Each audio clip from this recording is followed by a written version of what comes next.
Oi, você está no IP Channel. Seu vídeo do Direto da Baia já vai começar. Enquanto isso, clique no joinha e se inscreva no nosso canal. Não esqueça disso. Valeu! Fala galera, Marcelo Lima, programa Mundo das Raças. Hoje a gente está aqui no Jockey Clube de São Paulo, de novo. A gente vai falar com o Thiago Aidar, treinador, e vamos entender como é que é a vida de um treinador. A gente sabe como é a vida de um treinador de futebol, né? Bem diferente, né? Não dura muita coisa, não. Mas a diferença de um treinador de cavalo, que tem que cuidar do cavalo, tem que cuidar do jockey, tem que cuidar do ferrador, tem que cuidar da baia, tem que cuidar do dono do cavalo, tem que cuidar de tudo.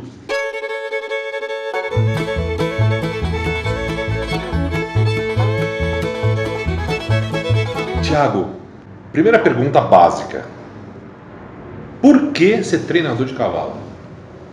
Obrigado, Marcelo. Bom dia. Bom dia a todos os amigos que estão nos acompanhando. O fato de escolher ser treinador é uma decisão bem difícil e é algo muito diferente, né, do que a gente está acostumado, ainda mais dentro da cidade de São Paulo, né? Então muitas pessoas perguntam, mas treinador o que faz, tal? É bem interessante, assim. Eu iniciei na carreira, na verdade a minha formação é como médico veterinário, né? Lido já com cavalos desde os 6, 8 anos de idade. Sempre montei a cavalo, participava de provas de enduro equestre. Comecei no meio da raça árabe, né? Depois eu trabalhei em outras raças e tal, mas a corrida sempre foi algo que sempre me encantou desde criança. Sempre me chamava muita atenção. Eu frequentava o jockey aqui, criança e tal. E com o tempo eu quis estar sempre próximo, né? Então o fato de fazer veterinária também era uma maneira de estar próximo, né?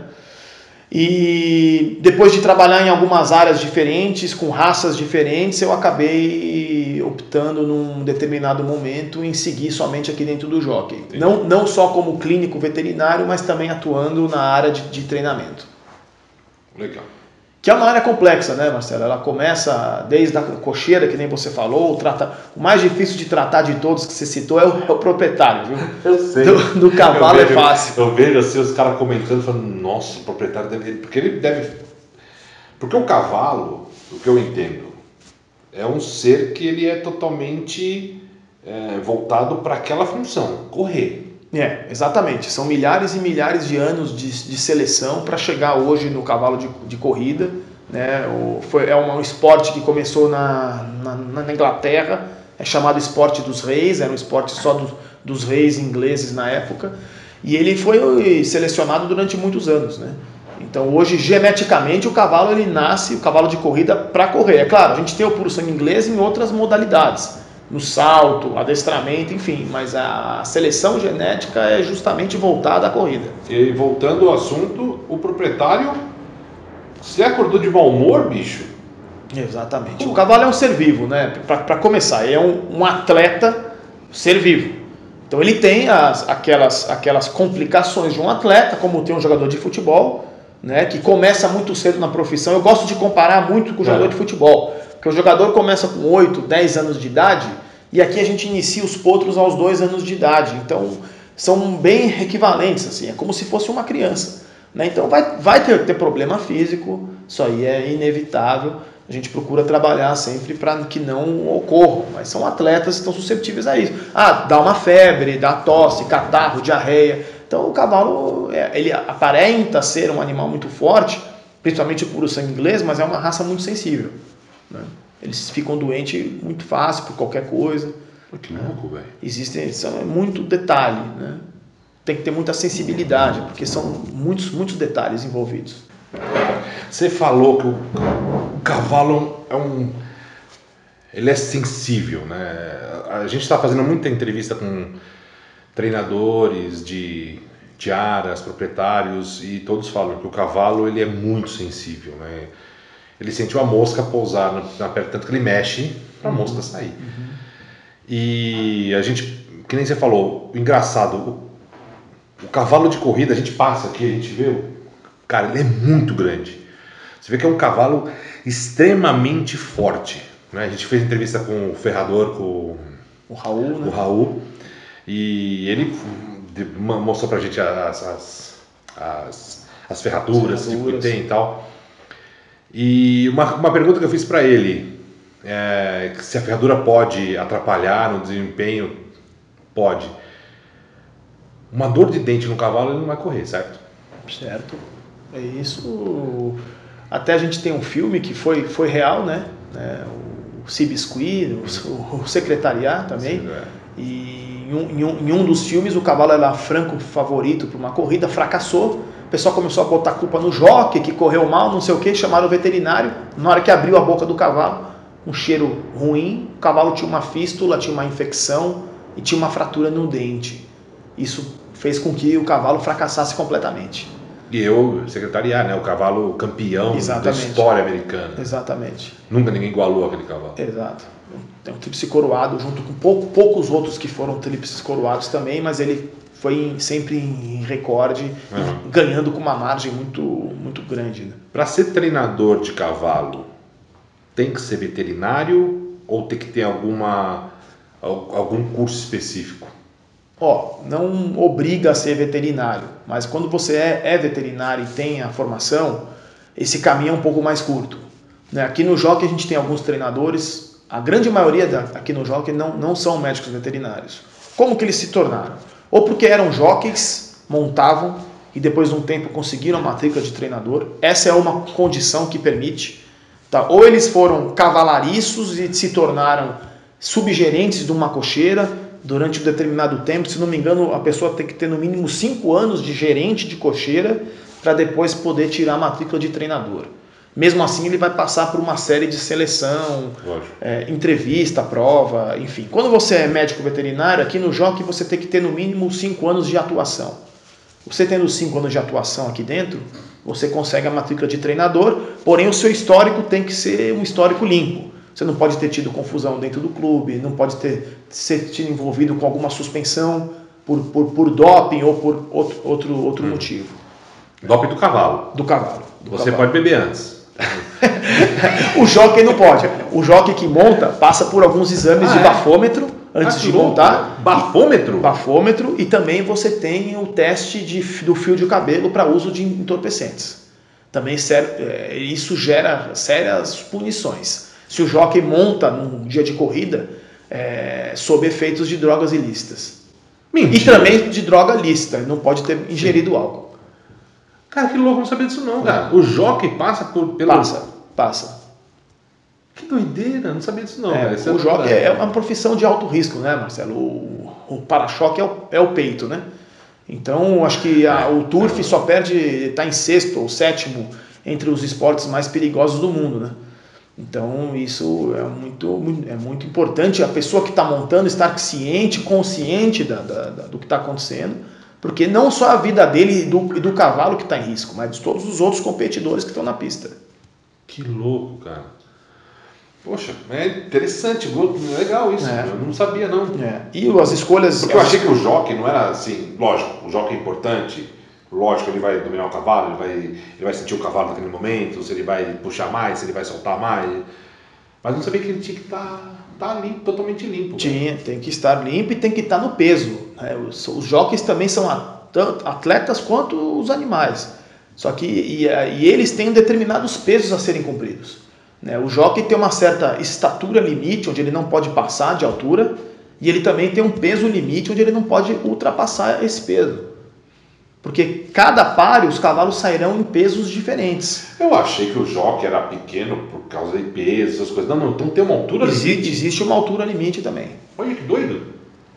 Existe uma altura limite e o peso limite. É óbvio que um cavalo que... nem sempre todo páreo ele vai montar com o mesmo peso. Tem páreo que ele tem que fazer 52, tem páreo que ele tem que fazer 54, tem páreo que ele tem que fazer 58 quilos. Então o peso líquido dele tem que estar preparado. É o peso do conjunto que vai... Do conjunto. O selim, entendi. A manta, todo o conjunto.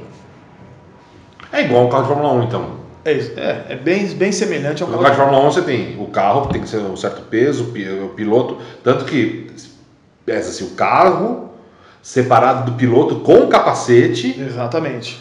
Por isso que depois, quando acaba a corrida, eles passam em cima da própria borracha do pneu para pegar um pouco mais de peso, porque tem um peso mínimo. Exatamente, é isso mesmo. E o jockey, ele tem o conjunto, ele tem o peso mínimo e o peso máximo ou só o peso mínimo? Não, ele tem o peso mínimo e o peso, ele tem um certo limite máximo que ele não pode ultrapassar aquele limite. Se ele ultrapassa aquele limite na repesagem após uma corrida, o conjunto inteiro é desclassificado. E acontece de ganhar o páreo e ser desclassificado? Acontece de ele pula para a última posição. E o proprietário fica super feliz com isso? Muito feliz. Nossa, imagina. E o treinador também, viu? É complicado. Por isso que o treinador tem que acompanhar a pesagem e a preparação do cilindro, de todo o material, e depois tem que acompanhar a repesagem. Tem que estar presente tanto na pesagem antes da corrida, quanto na repesagem após a corrida, para se certificar que o peso está igual. Porque no cilindro você pode colocar uns chumbos por dentro para poder dar mais peso, ou usar os cilindros mais leves quando os páreos são de menor peso. Então você tem que estar sempre esperto com isso. Mas existe um limite máximo, porque às vezes chove, então molha a manta, por exemplo, então o peso vai estar um pouco maior. O próprio jockey às vezes perde peso durante uma corrida, então ele também tem um limite menor, né? Tem jockey que perde às vezes 300, 400 gramas em um páreo, né? Então você tem que ter aquele limite, né? Qual que é o nível de estresse? Agora é uma pergunta pessoal, tá? Porque eu conheço teu pai e eu sei o quanto que você fica estressado. Qual que é seu nível de estresse? É sábado que tem as corridas, né? Sábado. Normalmente em dias de sábado. Num sábado de manhã. Você consegue tomar café? Você consegue almoçar? Você consegue sorrir, que você está fazendo agora? Porque hoje é uma sexta-feira feriado, hoje não tem corrida. Amanhã tem. Amanhã tem. Não sei se eu vou estar com esse sorrisão, mas... Não, olha, hoje eu estou com 4 anos de matrícula. No começo eu vou te dizer que esse estresse era em nível alto. Hoje é moderado, depende muito também do compromisso, né? Num dia de páreos comuns, páreos de turma comuns que a gente chama, estou tranquilo. Muitas vezes quando você... O que é um páreo de turma? Então, aqui, os páreos aqui, as chamadas são determinadas por enturmações. Você tem as turmas dos cavalos que teoricamente são piores, cavalos mais fracos, e conforme a turma vai aumentando, os cavalos vão ficando melhores. Então, a turma mais fraca que tem em corrida chama claiming, são páreos chamados páreos de claiming. Esses páreos, todos os animais têm um valor, automaticamente eles estão à venda nesse páreo. Esse páreo você fica bem... Esse é um páreo com um compromisso menor, são cavalos piores. Você fica de boa. Né, mas fico de boa. Na verdade, eu tenho um compromisso muito sério, independente do que está comigo. Ok. Só que é óbvio que a emoção é muito menor e o compromisso também. Então esses páreos são páreos de animais mais fracos, o proprietário já está ciente que eles podem ser vendidos, porque eles já têm um determinado valor pré-estipulado quando eles são inscritos. Depois você tem os páreos comuns de turma, sem vitória, turmas de 1 vitória, 2 vitórias, 3 vitórias, 4 e mais vitórias, até chegar nas provas especiais, clássicos, grupo 3, grupo 2 e grupo 1, que é a prova máxima. Você tem cavalo em todos esses? Você tem cavalos em todos esses. E o seu nível de preocupação ou de estresse, vamos colocar assim, ele é equivalente a cada tipo de corrida? Normalmente sim, porque os páreos de grupo 1 são aqueles páreos máximos, né? Onde a expectativa do proprietário é muito maior, são os cavalos de alto nível que estão ali, né? Às vezes vem cavalo do Brasil inteiro para São Paulo para correr uma prova de grupo 1, Paraná, Rio de Janeiro, Rio Grande do Sul. E o proprietário tem uma expectativa muito grande. E esses animais, além do valor todo econômico envolvido, existe também o valor sentimental, né? Muitas vezes supera até o próprio valor econômico, depende do proprietário, né? Então há sempre uma expectativa maior, né, Marcelo? Você foi campeão de estatísticas de 2018. Aqui em São Paulo, em setembro eu completei 4 anos de matrícula. No meu 2º ano de estatística eu ganhei estatística de eficiência. que é aquela estatística que é o número de vitórias comparado com o número de inscrições, sim, a eficiência que você tem em percentagem. E na temporada passada eu conquistei a estatística de número de vitórias, não por eficiência, a estatística por vitórias. Antes de eu fazer essa pergunta, quantos cavalos você cuida? Quando você está falando que faz a comparação com um jogador de futebol, a gente tem o time de futebol, são 11 jogadores em campo, mais X jogadores no banco de reserva, o técnico, toda a equipe técnica, tal, e muitas vezes a responsabilidade é jogada em cima do técnico, porque o time não vai bem. Exato. Mesmo o time fazendo o corpo mole para que o técnico saia. Certo? A gente sabe que tem, ninguém fala, mas não tem. Mas claro, com certeza. O proprietário de um cavalo, ele tem uma expectativa muito alta em cima de um certo páreo, de um certo conjunto ali, que é a criança dos olhos dele, vamos colocar assim. Você tem uma responsabilidade de treinar o animal e acompanhar o jockey, ou treinar o jockey, até abrir como é que chama? O partidor. O partidor. Starting gate. Até abrir aquilo lá. Depois você não... Exatamente. Ali é uma decisão de quem está em cima, né? que é o jockey. Por isso que o jockey tem que conhecer muito bem o cavalo que ele está montando.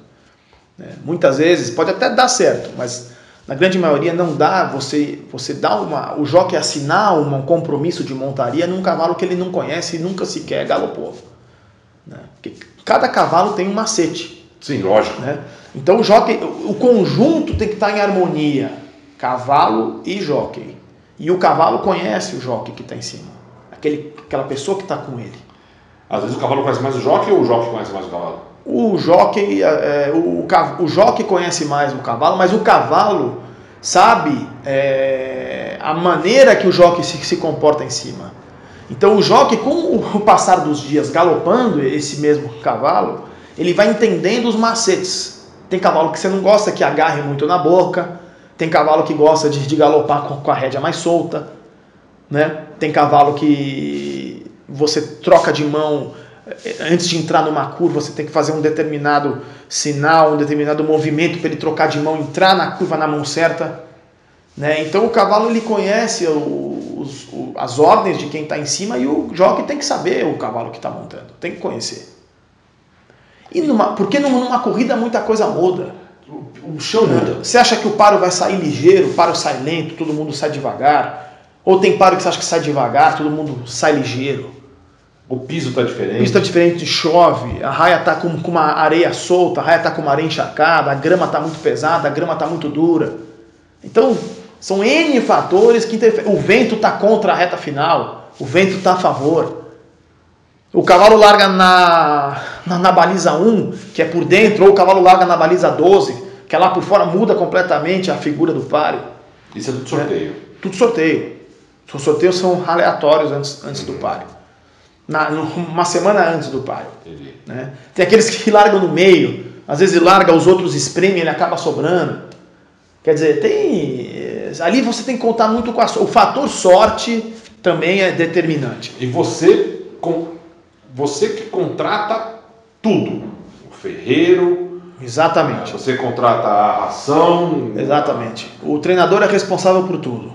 Ele é responsável em atender o proprietário, ele é responsável em comprar o feno de melhor qualidade, a aveia de melhor qualidade, a alfafa, a ração. Ele é responsável em contratar os cavalariços, que são as pessoas que cuidam dos cavalos, que lavam o coxo de água, que limpam o coxo de ração. Você mesmo sendo veterinário, você tem um veterinário... Eu tenho um outro veterinário que trabalha comigo, o Dr. José Roberto Sintra, que já passou pela entrevista também, né? Veterinário do canal. Do canal. E a gente trabalha junto, porque é muita coisa às vezes que tem que fazer, em um dia uma pessoa sozinha não consegue resolver, né? Então o Beto me auxilia muito aqui no jockey. Na verdade, só para informação de todos aí, quem era para fazer esse canal era ele. A gente chegou a conversar uma época para começar a fazer o canal, mas eu tô aqui falando com ele por causa do nível o nível de estresse que um treinador passa, eu fiquei impressionado, porque ele fala assim, cara, não dá para eu fazer o canal com vocês porque eu não tenho tempo. E é impressionante, porque assim, você tem corrida de sábado, muitas vezes sábado e do domingo, ou sábado e segunda-feira de noite. E a semana ela é completamente tomada, você fazendo verificação de cavalo, verificação de... Muitas vezes em um dia a gente não consegue fazer tudo. E eu acordo, a gente tem que estar aqui cedo, a raia abre às 6 horas da manhã em ponto, então o primeiro cavalo pisa na raia às 6 horas da manhã, então a cocheira já tem que estar limpa, os cavalos já tem que estar prontos para ir para a raia antes das 6 horas da manhã. Então muita gente mora longe, tem gente que acorda aqui 3h30, 4 horas da manhã para conseguir chegar aqui às 5 em 1 hora preparar tudo. Eu acordo 15 para 5 todos os dias para estar aqui 15 para 6 para poder olhar tudo. Então é um ritmo puxado.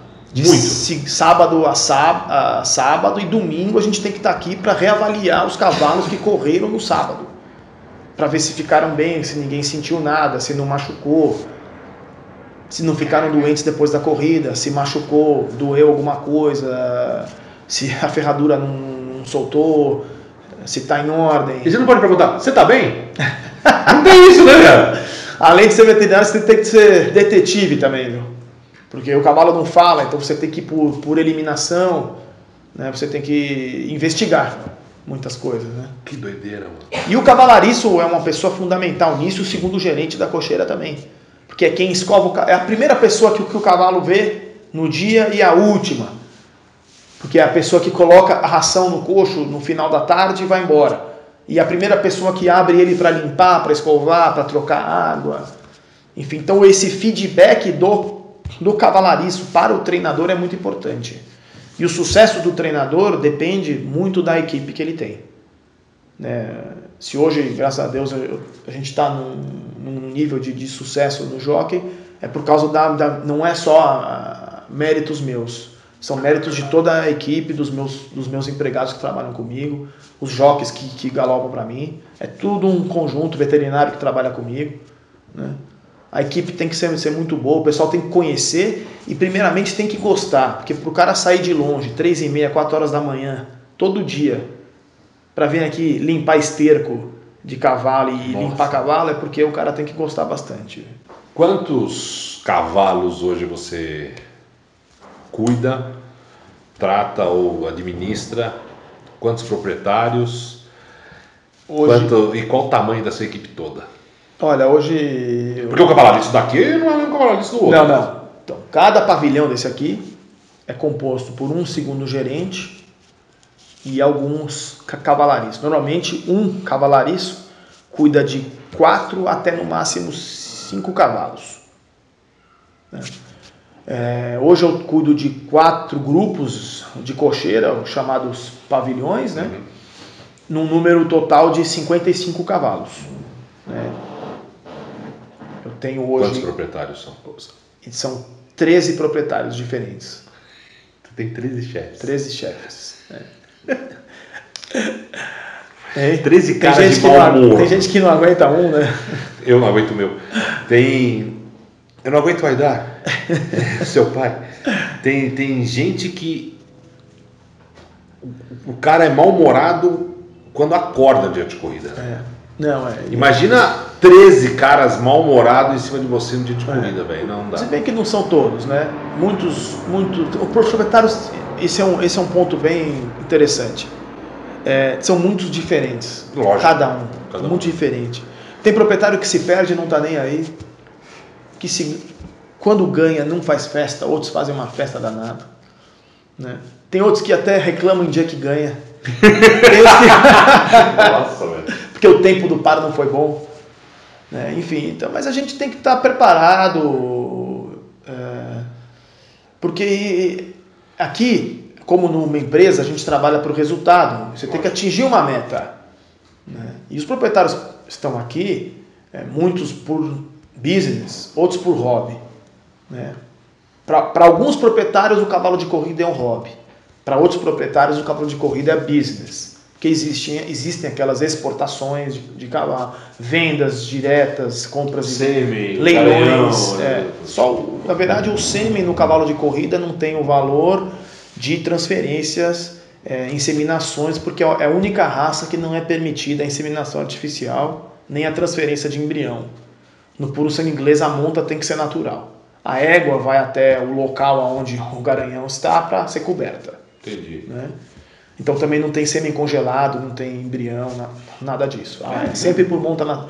O puro sangue inglês é a única raça que não permite a transferência de embrião ou a inseminação artificial.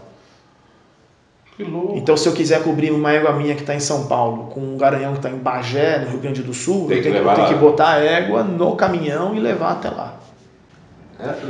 Também é uma outra dificuldade do criador de puro sangue inglês, mas é uma maneira de preservar a raça, você buscar novos garanhões. E não interessa, o cavalo não interessa se é macho ou é fêmea, corre, ou só macho? Não, existem os páreos destinados a machos, existem os páreos destinados a fêmeas, existem os páreos abertos onde machos correm com fêmeas.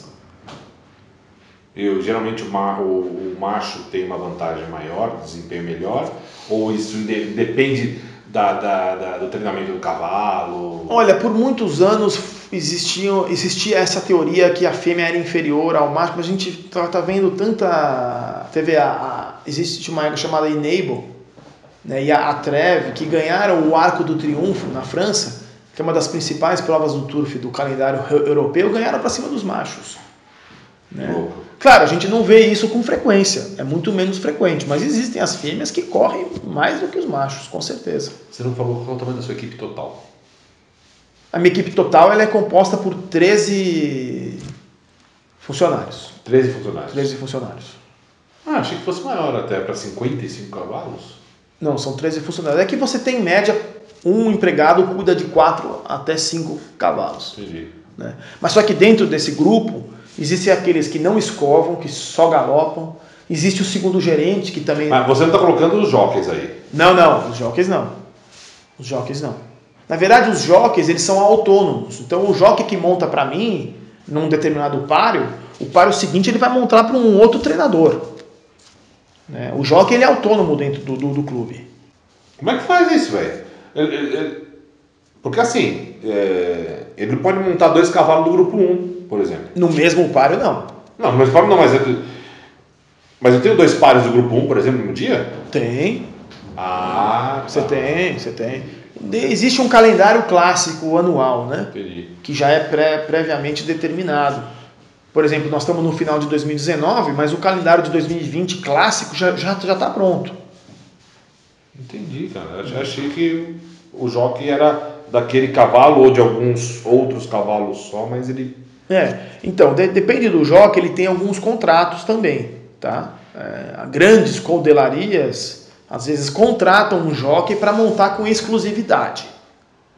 Por exemplo, eu vou dar um exemplo aqui dentro do jockey. O Aras Philipson, que é do Benjamin Steinbrück, que hoje é o presidente do jockey, ele tem um jockey contratado, chamado Robert Leviana. Esse jockey monta os cavalos do Aras Philipson em todos os páreos que tiverem animais do Aras Philipson inscrito. Se num determinado páreo não tiver cavalo do Aras Philipson, ele pode montar cavalo de outro proprietário. E se eles machucar? Se esse jockey se machucar, aí o proprietário tem que ir atrás de um outro jockey para substituir. Porque ele tem um contrato, teoricamente ele não poderia correr com outra equipe, entre aspas. Num páreo que não tem cavalo do Philipson correndo junto, ele pode, ele tem total liberdade. Porque, vamos lá, esse jockey que é contratado de uma, entre aspas, equipe, vamos colocar assim, ele é contratado aqui. Aí num páreo que não tem essa equipe correndo, ele vai e corre, ele se machuca. Ele quebrou, teoricamente ele quebrou o contrato. Não tem nada a ver com você isso aqui, tá? Talvez nem vá pro ar. Mas ele quebrou um contrato com aquela equipe, ele se machucou fora daquela equipe.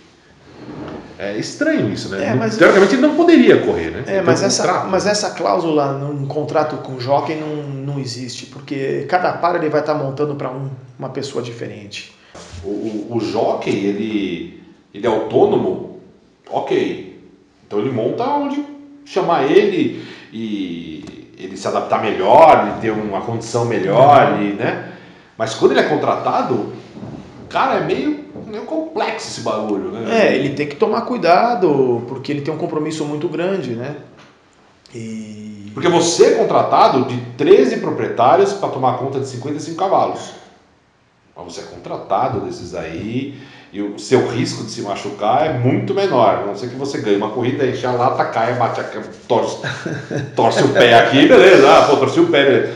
Mas o seu risco é muito menor, né? É menor, com certeza. E agora uma pergunta extremamente capciosa, extremamente complicada. Se você não quiser responder, você não responde. No mesmo páreo, 2 cavalos que você cuida de proprietários diferentes, um ganha, o outro perde. Como é que você fica nisso?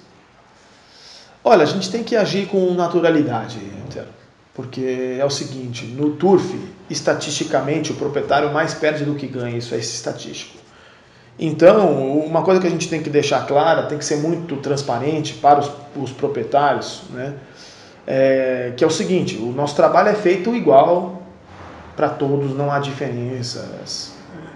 E numa corrida, que nem nós falamos anteriormente, existem N fatores que podem determinar o páreo, né? Já aconteceu várias vezes de eu ter 2 cavalos e as pessoas virem me perguntar, quem que você acha que ganha? Eu falo, ganha fulano. Aí, na hora da corrida acontece alguma coisa que muda e ganha o outro. Então a gente tem que, antes da corrida acontecer, preparar os proprietários, eles têm que estar cientes de que tudo pode acontecer, é uma corrida de cavalo. Os antigos falavam que a corrida de cavalo faz até mudo falar. E é verdade. E é verdade. A gente vê cada coisa, quantas passagens impressionantes já aconteceram aqui. Então o proprietário de cavalo de corrida, ele tem que estar muito preparado para essas situações. Porque se ele não aceita uma derrota dessa, por exemplo, desculpem, ele não pode nem ser proprietário. Porque o cavalo dele pode sofrer derrota e não vai ser só uma vez, vão ser mais do que uma. Legal. A gente procura preparar os dois para a vitória. Uhum. Se possível, se der um empate, melhor ainda, os dois vão ficar felizes, eu vou estar feliz pelos dois. É porque assim, é difícil empatar. 2 cavalos seus têm propriedade diferente, um ganha e outro perde. Pô, o cara vem te abraçar, o outro vem te bater, né, velho? Você tem que estar no meio, tranquilizando um, comemorando com o outro. É uma situação delicada. Por isso que eu gosto de evitar. Se eu tenho uma opção de um páreo aqui que é separado do outro, eu gosto de desmembrar. Agora, tem cavalos que são de uma mesma enturmação. O cavalo tem 3 anos, uma vitória. E o outro tem 3 anos, uma vitória. E os dois só correm na grama, por exemplo. Eu não posso pôr um na areia e prejudicar esse. Ele não vai correr bem. Não vai correr bem. Então, se os 3 são 3 anos, uma vitória e são de grama, eles vão ter que correr juntos, no mesmo páreo. Não tem. E às vezes o proprietário quer correr um determinado grande prêmio e o outro proprietário de um outro cavalo quer correr o mesmo grande prêmio. Então você tem que botar junto para correr, não tem jeito. A gente não consegue fugir disso. A gente tem uma parada aqui pra gente bater um papo e tal, desestressar um pouco. Aí você me apresentou o penetrômetro. Qual é? Penetrômetro. Isso serve para quê? Penetrômetro é um instrumento inventado por um agrônomo que mede o quanto de chuva fez com que prejudicasse a raia de grama. Né? Quanto esse instrumento, se ele é um penetrômetro, quanto ele penetra na terra, na raia de grama. Né? Isso determina até que ponto a comissão de corridas pode dar um páreo na grama ou se terá que obrigatoriamente transferir esses páreos que estavam chamados na grama para a pista de areia. Porque torna-se um risco aos cavalos, um risco aos jockeys, mas principalmente porque uma corrida numa grama muito pesada de chuva acaba com a grama. Você vai correr 10, 12 páreos na grama, no fim da reunião está um barro só, um brejo só. Né? E depois a recuperação da grama é muito lenta. Você falou que às vezes o cavalo ele corre bem na grama e não corre na areia. Corre na areia. Vice-versa também, e os que se defendem nas 2 raias. Choveu, o penetrômetro falou assim, aqui não dá para correr hoje. é cancelado todos aqueles páreos da grama ou os cavalos automaticamente são transferidos para a terra, para a areia e seja o que Deus quiser? Automaticamente, na verdade, assim, o programa se mantém com as mesmas distâncias, os mesmos animais que já estavam inscritos, porém só muda de raia, só muda de pista. Vai para areia. São os mesmos cavalos, a mesma distância que já estava pré-determinado no programa oficial, só passa para areia. Por exemplo, amanhã, com essa chuva de hoje, desculpa, interromper. Não, pode. Amanhã, provavelmente, vai tudo para areia, os páreos. Mas não vai mudar nada. O que já está determinado no programa, continua. Só muda agora a pista. uma coisa que foge da nossa... Foge. Aposta, como é que fica? Então, a aposta amanhã, já na parte da manhã... Porque o cara fala assim, esse cavalo é bom na grama. Exatamente. Aposta tudo esse aí. E de uma hora para outra, R$5 desse aí. De uma hora para outra pode fechar o tempo, cair um dilúvio e passar para areia e o cara já jogou. Nossa, mano, desespero. Tem que dar tempo dele correr, por exemplo, e cancelar a pule. Você pode. Você pode. Você pode cancelar um jogo. Se não for acumulada, que você aposta depois não pode cancelar mais. Se for apostas avulsas, páreo a páreo, o cidadão pode correr até o guichê e cancelar o jogo. Porque mexeu com tudo, Mexeu com tudo. Tem cavalo que não suporta tomar areia na cara do outro que tá galopando na frente, espirrando. Que loucura, velho. Não, porque agora eu não tô mais pensando no cavalo, não tô mais pensando no jogo. Eu tô pensando no cara que aposta.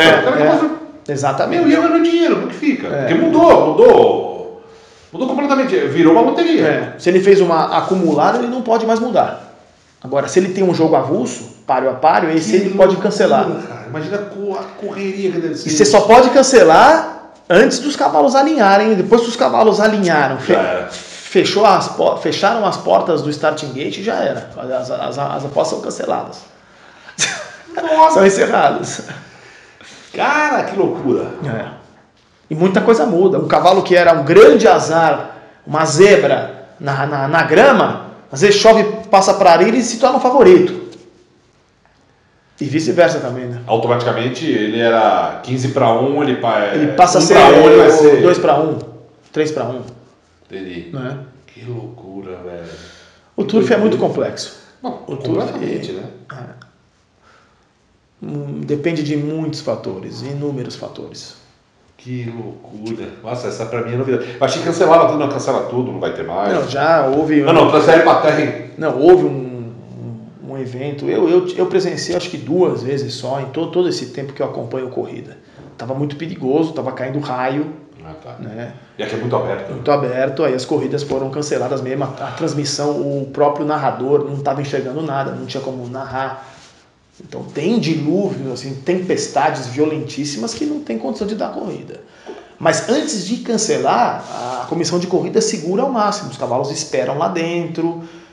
Se a chuva realmente não passar, não tem trégua, aí cancela, mas é a última coisa a se fazer, é cancelar. A gente tem lá em Boituva a pista do quarto de milha. Sorocaba. Jockey Clube de Sorocaba. Quarto de milha. Quarto de milha. A pista tem 1/4 de milha. As corridas são em 1/4 de uma milha, que são 402 metros. Mas a raia é uma raia grande. Tá. A raia de treinamento acho que tem 1.200, 1.400. Qual o tamanho da pista aqui do Jockey? Aqui o Jockey Clube de São Paulo a raia consiste em 3 pistas. São 2 de areia e 1 de grama. As 2 de areia são destinadas a treinamentos e também a corrida, somente na raia grande, porque tem a raia de areia grande e a raia de areia menor. A raia de areia menor, ela tem 1.700 a volta fechada. A raia grande de areia tem 1.800. E a raia de grama tem 2.000 metros de circunferência. Caramba, velho. Curiosidade, essa pista é mais longa que o aeroporto de Congonhas. É mais longa mesmo. Que loucura, mano. Olha só. É verdade. Beleza. Thiago, obrigado. Valeu mesmo pela entrevista. Show de bola. Aprendi muita coisa aqui que realmente eu não fazia a menor ideia. Seu pai, muito amigo meu, a gente bate bastante papo, a gente vê que você é um cara muito comprometido, campeão, um cara que realmente é firme, cara. Obrigado. Parabéns pelo seu Obrigado. trabalho, tudo. A câmera é sua, pode falar para qualquer câmera, rede social, telefone, WhatsApp, o que você quiser falar é seu. Obrigado. Obrigado a todos os amigos que aqui nos acompanharam. Foi um prazer poder colaborar um pouco. Claro, o assunto turf, o assunto corrida de cavalo, veterinário, treinamento, alimentação, enfim, é uma coisa que, se a gente parasse para falar aqui, são dias e dias de conversa, né? Mas uma coisa é certa, para você atingir um grande resultado, uma performance excelente, as vitórias, enfim, é um conjunto da obra, né? Acho que começa tudo dentro de um Aras, né? Onde a seleção genética é muito importante e existe um triângulo que é chamado triângulo da eficiência, né?